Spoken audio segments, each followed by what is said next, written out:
আধ্যাত্মিক আন্দোলনের একটি বড় ভূমি। এখানেই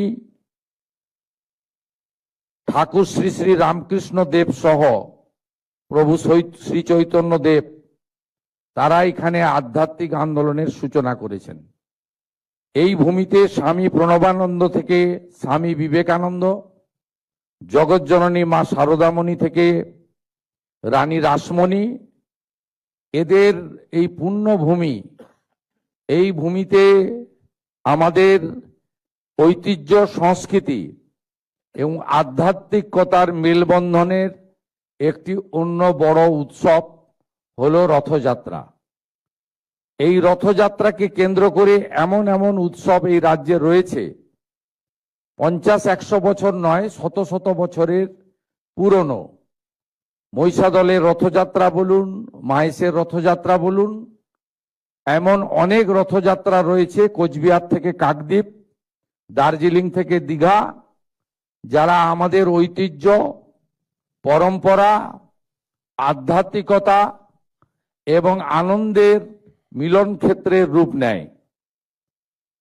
এতদিন সরকারি স্তরে এই রথযাত্রাগুলিতে কয়েকজন ট্রাফিক পুলিশ পাঠিয়েই সরকার তার দায়িত্ব শেষ করতেন, কিন্তু বর্তমান সরকার মাননীয় প্রধানমন্ত্রীর যে স্লোগান উন্নয়ন এবং ঐতিহ্য দুটোকে সামনে রেখে এগোতে চায়, তাই আমরা এবারের রথযাত্রায় সরকারিভাবে আমরা সক্রিয়ভাবে অংশগ্রহণের সিদ্ধান্ত নিয়েছি।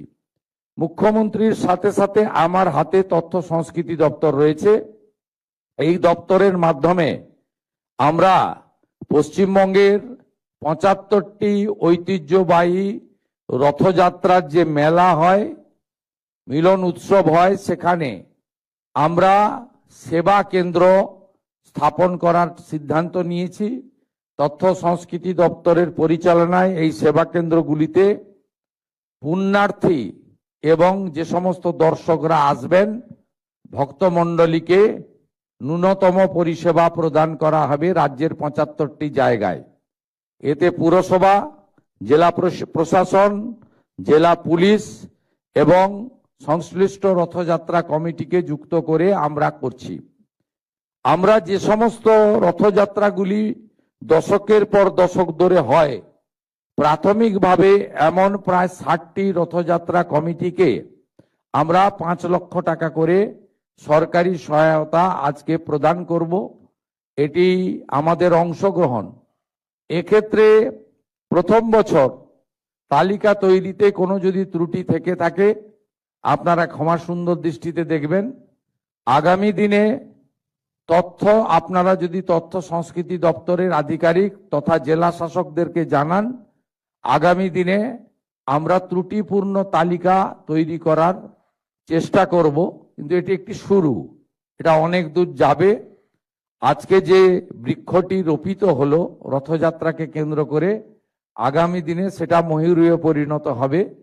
এটাকে একটি ঐতিহ্য এবং উৎসবে আমরা পরিণত করার চেষ্টা করব ধীরে ধীরে।